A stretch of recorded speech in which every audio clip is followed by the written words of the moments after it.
Hello students, IIT brain में आपका स्वागत।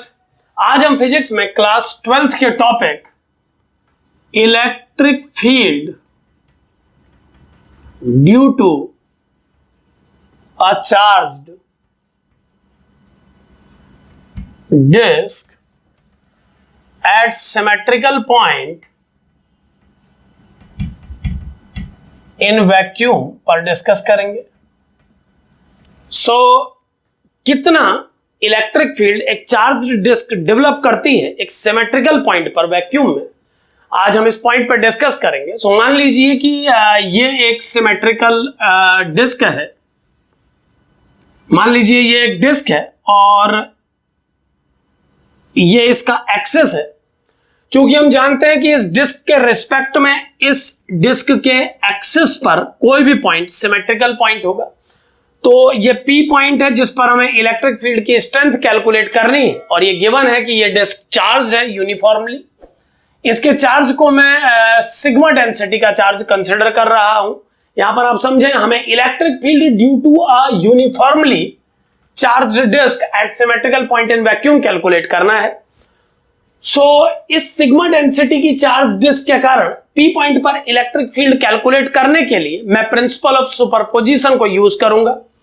मान लीजिए इस डिस्क में किसी आर्बिट्रेरी पोजीशन पर एक छोटा सा एलिमेंट मैं कंसीडर कर रहा हूं।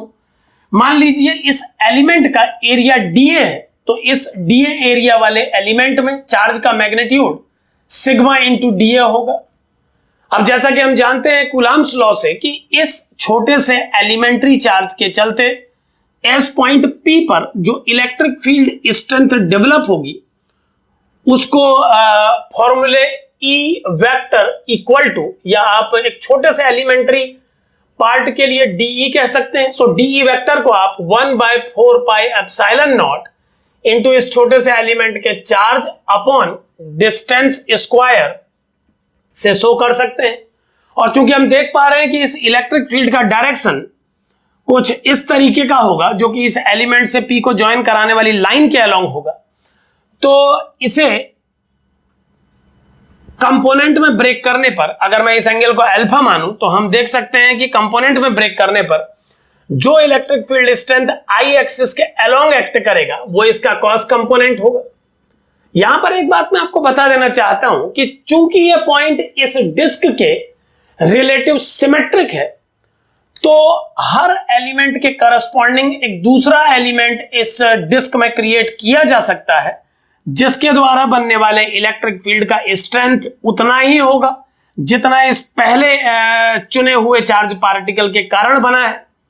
और चूंकि ये दोनों इलेक्ट्रिक फील्ड इस पॉइंट पर सिमेट्रिक और सिमिलर मैग्नीट्यूड वाले हैं, तो इनके परपेंडिकुलर कंपोनेंट्स को हम कैंसिल होता हुआ देख पा रहे हैं। यानी कि इस डिस्क में बहुत सारे इन्हीं जैसे पेयर्स बनेंगे चार्जेस के, और सभी चार्जेस के पेयर के लिए एक्स एक्सिस के अलोंग वाला कंपोनेंट एग्जिस्ट करेगा और सारे कंपोनेंट कैंसिल आउट होते जाएंगे।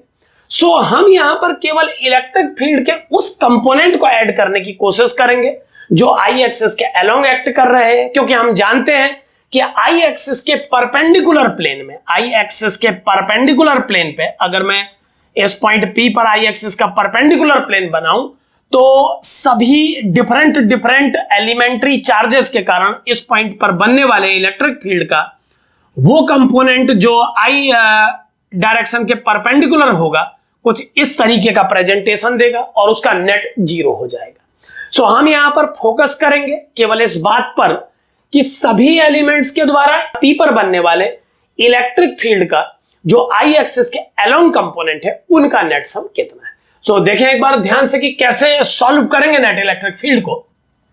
DE वेक्टर की वैल्यू हम इतनी देख चुके हैं। अब अगर हम इस DE वेक्टर को कंप्लीट एलिमेंट्स को कवर करने के लिए समेशन से सॉल्व करना चाहें, तो ये बन जाएगा E वेक्टर इक्वल टू, यहां पर फिर से एक बार ध्यान दें कि केवल इलेक्ट्रिक फील्ड जो P पर बन रहा है उस इलेक्ट्रिक फील्ड के एक्स कंपोनेंट को ही ऐड कर रहा हूं मैं यहां पर, क्योंकि हम सिमेट्री से ये जानते हैं कि YZ प्लेन पर जो इलेक्ट्रिक फील्ड कंपोनेंट्स जाएंगे उन सब का नेट रिजल्टेंट इलेक्ट्रिक फील्ड 0 होगा सिमेट्री के कारण। तो सिग्मा डी का नेट वैल्यू ई वेक्टर वो बराबर आ जाएगा किसके, देखें एक बार, ये आ जाएगा 1/4 pi epsilon naught sigma into sigma, यहां पर एक सिग्मा चार्ज डेंसिटी को शो कर रहा है और दूसरा सिग्मा समेशन को, तो sigma D A cos alpha upon Y square into I cap बन जाएगा ये इलेक्ट्रिक फील्ड। आप इस इलेक्ट्रिक फील्ड को नेट इलेक्ट्रिक फील्ड मान सकते हैं क्योंकि YZ प्लेन पर इलेक्ट्रिक फील्ड का नेट स्ट्रेंथ 0 है, तो जो electric field component x axis के अलोंग ऐड होंगे वही रिजल्टेंट इलेक्ट्रिक फील्ड देंगे।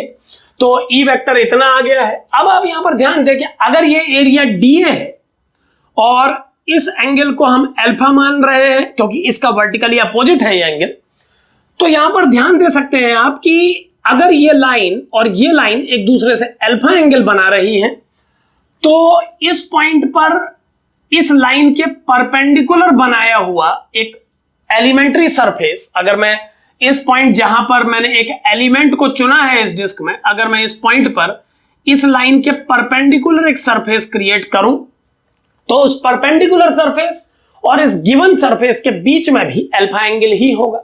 आप इसको ऐसे समझें कि ये लाइन और ये जो डिस्क पे चुना हुआ सरफेस है ये दोनों एक दूसरे के परपेंडिकुलर है।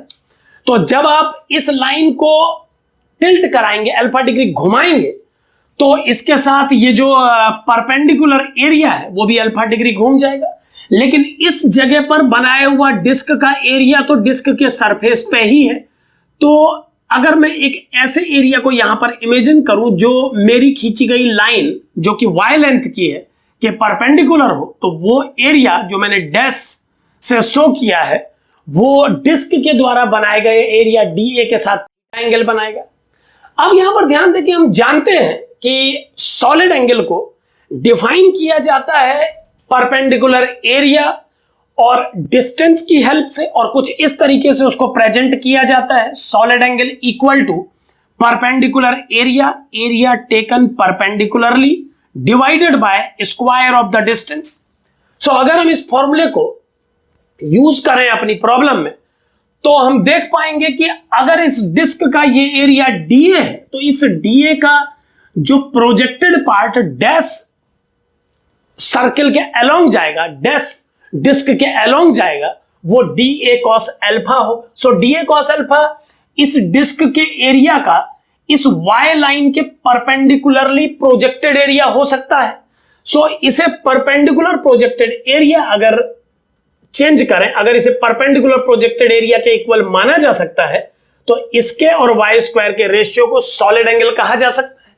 यानी इस डिस्क के द्वारा इस पॉइंट P पर बनने वाले सॉलिड एंगल से इस टर्म को रिप्लेस किया जा सकता है। और अगर हम ऐसा करते हैं तो हमें ई वेक्टर का वैल्यू मिल जाएगा 1/4 pi epsilon naught sigma into sigma D omega आई कैप।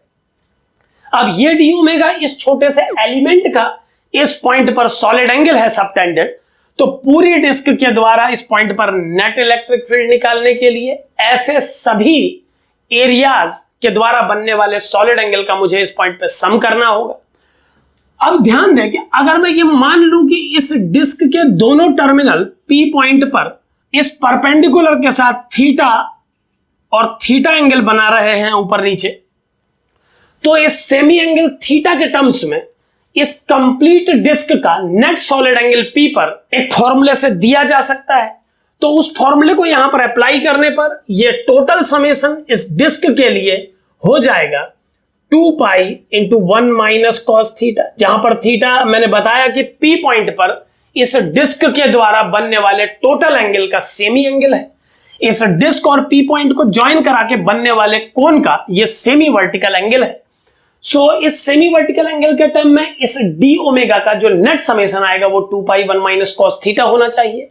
ये 2 पाई 1 माइनस कॉस थीटा का वैल्यू कैसे आया इस पर भी हम एक क्लिप तैयार कर चुके हैं, तो आप एक बार और डिटेल में समझने के लिए इस बात को उस क्लिप को देख सकते हैं। सो इलेक्ट्रिक फील्ड का net value sigma upon 4 pi epsilon naught 2 pi into 1 minus cos theta I cap आ जाएगा। और इसे फाइनली सॉल्व करने पर हमें ई वेक्टर का वैल्यू मिलेगा sigma upon 2 epsilon naught into 1 minus cos theta I cap. तो एक फाइनाइट साइज के डिस्क जिसका रेडियस r है उसके द्वारा इस पॉइंट P पर जो इलेक्ट्रिक फील्ड डेवलप होता है उसकी वैल्यू को इस फॉर्मूले से दिया जा सकता है। ध्यान दें ये वैल्यू इस डिस्क के साइज पर डिपेंड करती है। आर का टर्म डायरेक्ट इस फॉर्मूले में नहीं दिख रहा है, लेकिन जब आप cos थीटा की वैल्यू अप्लाई करेंगे तो आर का टर्म इस फॉर्मूले में आ जाएगा। यानी इस फॉर्मूले को अगर आर और इस परपेंडिकुलर डिस्टेंस डी जो कि कांस्टेंट है इसके टर्म में लिखा जाए तो आर और डी के टर्म में इसे प्रेजेंट किया जा सकता है। यानी कि ये जो रिजल्ट है ये आर पर डिपेंड करेगा। सो cos थीटा को आर और डी के टर्म में अगर आप लिखते हैं तो उसके लिए आपको ये हाइपोटेनियस स्ट्रेंगल का कैलकुलेट करना होगा जो कि √r² + d² होगा। अब cos थीटा को चेंज करने पर ये बन जाएगा σ/2ε0 1 - d/√r² + d²i²। सो अभी मैं चेंज नहीं कर रहा हूं क्योंकि ये फॉर्मूला मेमोराइज करने में सिंपल है। जब आप क्वेश्चन को सॉल्व करें तो उस समय कंडीशन के अकॉर्डिंगली आप चेंज कर लें इसे। एक बात और ध्यान दें कि अगर किसी इनफाइनाइट साइज की डिस्क के कारण ये कैलकुलेशन चल रहा होता तो हम इस थीटा की वैल्यू को 90 डिग्री अप्लाई करके उस रिजल्ट को भी इस रिजल्ट से पता कर सकते हैं। अगर आप इस फाइनाइट डिस्क के कारण बहुत डिस्टेंट पॉइंट पर इलेक्ट्रिक फील्ड कैलकुलेट करना चाहते हैं तो आप इसमें थीटा का वैल्यू 0 पुट कर सकते हैं। ऐसा करने पर ये 1 - cos 0 1 यानी 0 बन जाएगा, यानी इलेक्ट्रिक फील्ड का स्ट्रेंथ 0 आ जाएगा। तो ये एक सुपर केस होगा कि एक डिस्क भी अपने से इनफाइनाइट डिस्टेंट किसी पॉइंट पर electric field strength negligibly small develop करती है, तब ये आंसर 0 के इक्विवेलेंट आ रहा है। एक बात और समझे कि अगर ये पॉइंट इस डिस्क के बहुत करीब होता, यानी इस डिस्क के सेंटर के पास इस एक्सिस में ये पॉइंट होता, तो उस कंडीशन में भी थीटा का वैल्यू इंक्रीज होते होते 90 डिग्री हो जाता और तब थीटा को 90 डिग्री पुट करने पर ये cos 90 0 हो जाता और इलेक्ट्रिक फील्ड का स्ट्रेंथ σ/2ε0 × i कैप हो जाता।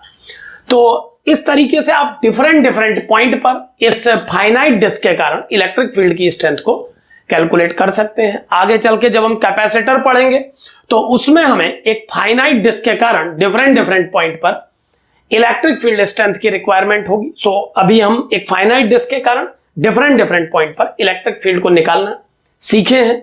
यानी कि इस फाइनाइट डिस्क के बहुत क्लोज पॉइंट पर इलेक्ट्रिक फील्ड का स्ट्रेंथ और इस डिस्क को इनफाइनाइट साइज का मान के किसी नॉर्मल पॉइंट पर बनने वाले इलेक्ट्रिक फील्ड की स्ट्रेंथ को हमने निकाला और दोनों ही कंडीशंस में हमने ये सीखा कि आपको थीटा 90 डिग्री अप्लाई करना होगा और दोनों ही कंडीशन में आंसर σ/2ε0 × i कैप आएगा। तो इस तरीके से आप इस रिजल्ट को समझ सकते हैं। Thank you.